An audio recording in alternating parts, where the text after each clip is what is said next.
Semuanya, selamat pagi. Sebelum memulai renungan pada pagi hari ini, mari kita berdoa terlebih dahulu. Tuhan Yesus, terima kasih atas berkat-Mu hari ini ya Tuhan. Terima kasih telah memberikan kami nafas kehidupan yang baru. Ya Tuhan, sebentar kami ingin mendengarkan sedikit tentang firman-Mu. Kiranya Engkau memberkati kami ya Tuhan, agar kami bisa memahami arti dari firman-Mu ya Tuhan. Terima kasih Tuhan Yesus, hanya di dalam nama-Mu kami berdoa dan mengucap syukur. Haleluya. Tema renungan pada pagi hari ini aku ambil yaitu memaafkan dan melupakan. Ayat pertama yang aku ambil yaitu Yesaya 43 ayat 25 yang bertuliskan sebagai berikut. Akulah dia yang menghapus dosa pemberontakanmu oleh karena aku sendiri dan aku tidak mengingat-ingat dosamu.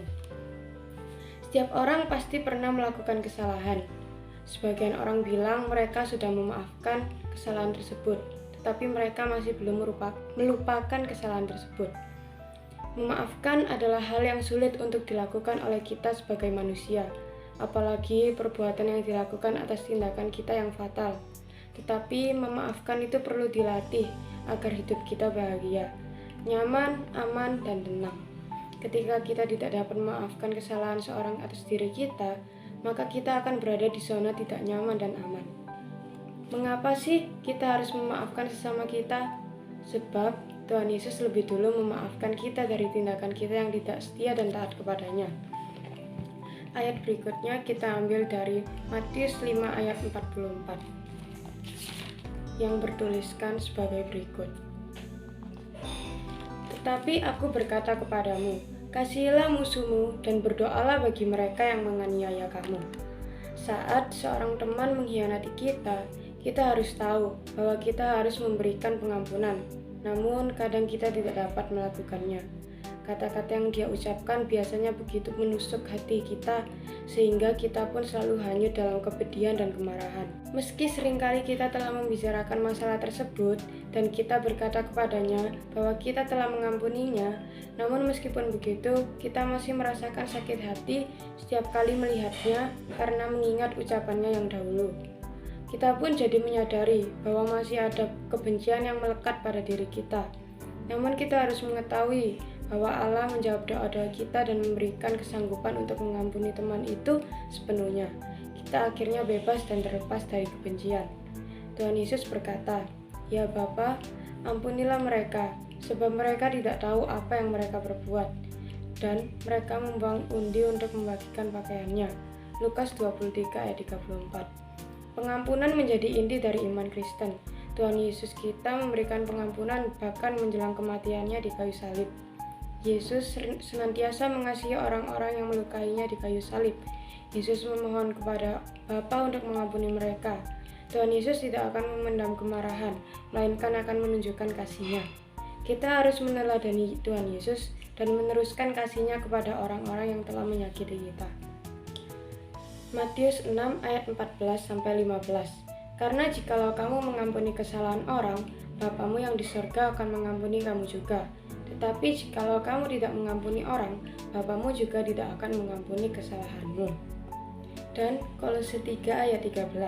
Sabarlah kamu seorang terhadap yang lain, dan ampunilah seorang akan yang lain apabila yang seorang menaruh dendam terhadap yang lain, sama seperti Tuhan telah mengampuni kamu.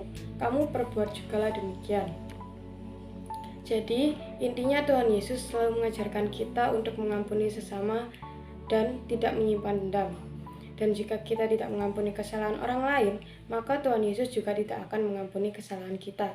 Saat Tuhan mengampuni, Dia juga melupakan. Bahkan terhadap bangsa Israel, umat pilihannya yang sering berbuat dosa, Tuhan tidak mengingat pelanggaran mereka. Dia selalu memberi mereka kesempatan untuk bertobat tanpa sedikit pun mengungkit dosa-dosa yang lalu. Ada salah satu contoh tokoh Alkitab lagi yang bisa kita ambil dari memaafkan, yaitu Yusuf, anak Ishak.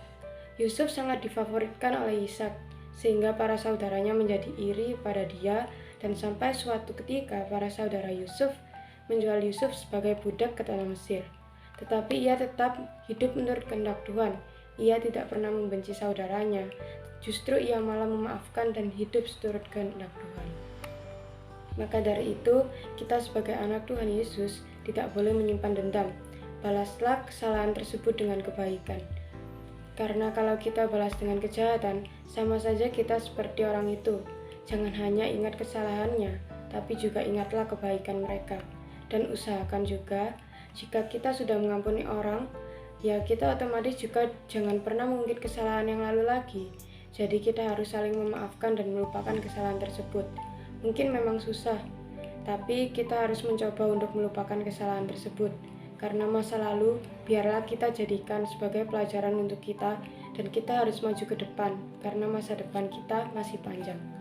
Sekian renungan yang bisa saya sampaikan pada pagi hari ini. Sebelum menutup renungan pada pagi hari ini, mari kita berdoa. Tuhan Yesus, terima kasih atas berkat-Mu hari ini ya Tuhan. Kami telah selesai mendengarkan sedikit tentang firman-Mu ya Tuhan.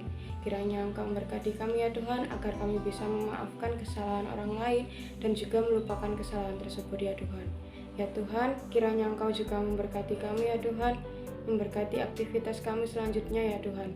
Bimbing dan sertai langkah kami dalam aktivitas kami selanjutnya ya Tuhan. Terima kasih Tuhan Yesus, hanya di dalam nama-Mu kami berdoa dan mengucap syukur.